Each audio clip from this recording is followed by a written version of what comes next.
जी लाल कम से बने माले वाला दुआर पर माले वाला है क्या नहीं माले वाला देखिए भैया हमारे सुने एक बात हम चाहते नहीं बदला का नाम है हमारा कमलेश महतो ना कमलेश महतो हां हम तो और वो बदलाव चाहता नहीं का ना अरुण कुशवाहा बड़ा महाबली कुशवाहा बड़ी साल तो ना जाए एकदम प्राण जाए लेकिन पहुंचा ना जी ज्योति सिंह वोट दिया तो दिया पूरा गांव सरकार बा चौहान एकदम पृथ्वीराज चौहान जजकार है गांव के बड़ुए ज्योति सिंह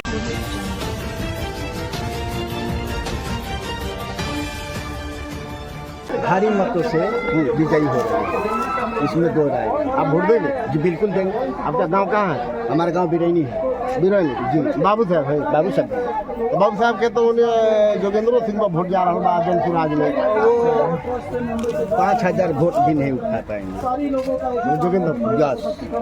और उन्हीं लोग कहते हैं इनको वोट कटवा, वही वोट कटवा। और आपको को क्या परसेंट वोट ज्योति सिंह के मिला था? राउंड नजर में 80% मिला था। बिल्कुल। कहाँ घूमने हरा? हम संधौली प्रखंड भी घूमे हैं, विक्रमगंज भी घूमे और आज काराकाट ब्लॉक में प्रखंड में घूम रहे हैं। मतलब चांद सभा के मतलब सब मिली 16 है आना।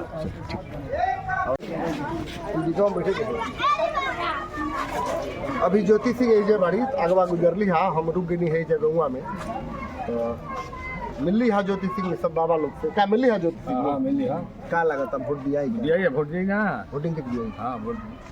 ज्योति सिंह वोट दिया क्या सोच के वोट दिया कि अब प्रतिष्ठा सोचे के बना निर्दलीय बड़ी कोनो पार्टी में बड़ी ऐसा नहीं कहूं कि अली हां तो ना थोड़ा देर खातिर माया ना बदलाव के रूप में देखा जाए। ऐसा गलती माया नहीं है ना सही में दिया हां बाबा। हां जी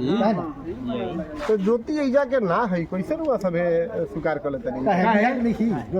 और एक बड़ी बात सुनी इससे न कहीं अरे आज बड़ी का हम पूछे का अधिकार बनी रुआ अपन जवाब दी। सही हम सवाल करब जवाब रुआ देवे के बाद सवाल ये उठता कि सब कोई जब बाहरी बा तब वोट बाहरी के दिया कि लोकल के दिया इहो सवाल उठता। तो हम सवाल पूछत रहे रुआ अपन जवाब दी का सोच के रुआ वोट देवे क्या मौका इनका के दिया है को मौका दिया ही बा दिया मैंने सब कुछ से अलग हट के मौका दिया ही। अच्छा राहुल का नाम कमेश्वर नाम कमेश्वर भाई कमेश्वर सिंह यादव। हाँ कमेश्वर सिंह कमेश्वर भाई देखिए साथी आप वोट ज्योति सिंह के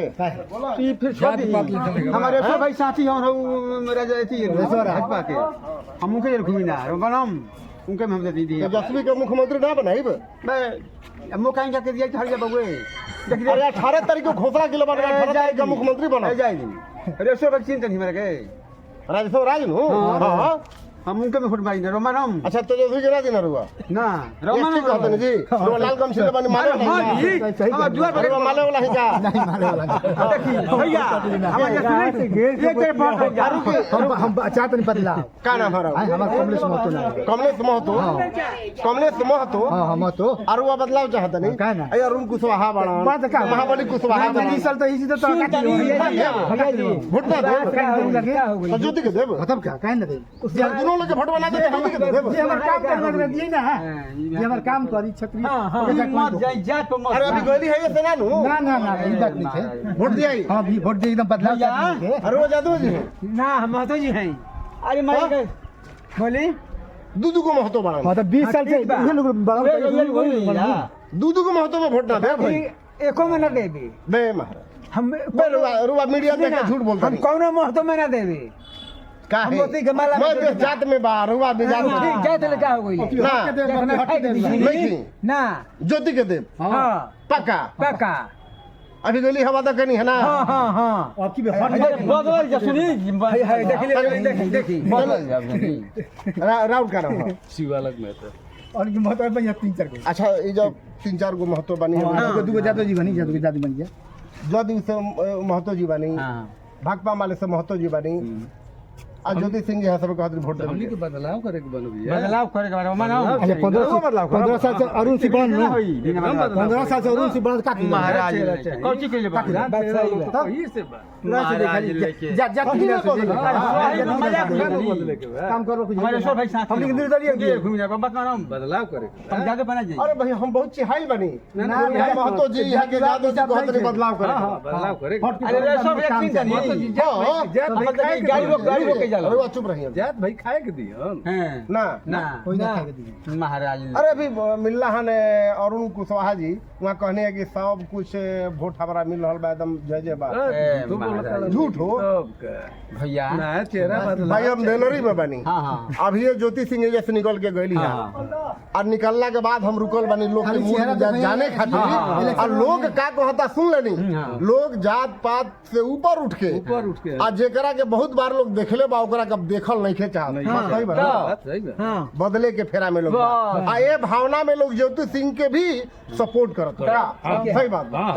महाराज लेके खाता ना बुझाता चले हम अभी खड़ा बानी इस जगह के क्या नाम है गोपीगंज गोपीगंज गोपीगंज ये कौन पंचायत में पड़ी बुढ़वल पंचायत बुढ़वल के बाद देनरी देनरी के बाद गोपीगंज हम अभी पहुंचल बानी आइए देखी खड़ा बा तो ई ज्योति सिंह के इंतजार लोग करता पता चलल है कि ज्योति सिंह यही पड़े जाए वाला बड़ी तो सब लोग इंतजार करता हम इन लोगों से बात करब कि खाली लोग इंतजार करता कि वाकई में ज्योति सिंह के लोग वोट करी ये सब सवाल हमसे क्या नाम है बाबू मुकेश कुमार गांव कहाँ है गोपीगंज अच्छा गोपीगंज मूलतः कौन जाति के गांव है चौहान चौहान मतलब चौधरी सब पूरा गांव पूरा तो ई ज्योति सिंह के इंतजार करते हैं सब हाँ सब हम लोग ज्योति सिंह का इंतजार कर रहे हैं। फोटो ज्योति सिंह का दिया हाँ सब ज्योति सिंह का वोट है। दिया तो करार के प्रिय मोती आप लोग करार के मुझे दिया एकदम ज्योति सिंह में वोट ज्योति सिंह दिया प्राण जाए लेकिन वचन ना जाए एकदम प्राण जाए लेकिन वचन ना जाए ज्योति सिंह का वोट दिया तो दिया ही पूरा गांव पूरा गांव मजेदार बा चौहान एकदम पृथ्वी राज मजेदार है गांव के बड़ुए ज्योति सिंह जिंदाबाद प्राण जाए लेकिन वचन जी भोले के मोस्ट नीलेश के कट अरे वाह वोट दिया तो ज्योति सिंह का वोट दिया ज्योति सिंह हां भैया माने कोनो विशेष बात नहीं है ना ना सके नहीं के एकदम तन को माने ज्योति के दिया पवनों के का वोट दल रही जा पवन के तो पूरा चल रही है ना माने पवनों के वोट दल रही जा ज्योतियों के वो फिर ज्योति आई रही हां ना दूसरा हो रही वो घर ना आई रही गाँव में ना जैसे बुढ़वा लोग सब सगरे रही तो का कुछ मांगो बा ज्योति से ये बात मतलब जीत जाइम ना ये घर तक कुछ ना कहम जी जीत जाइम तो कोई कॉल करवा देम जौन बुझाई मान ले कि अपन गांव के जौन बुझाई जरूर अपन हां यो ठीक है कहता एगो कॉल हाथ जोड़ गिनती कहम कि जीत जाइम तो कॉल उजा कर यो ठीक है कहता कि हम हेने आई ये भी हम कुछ ना कहम जीत जाइम तो कॉल करवा देम देखिए यहाँ के पियर का गमछी बनले बनी जन सुराज होला तो जॉन सूरज के ना पैसा लेके किनल मर दे कही किनल तो का छठ मेला में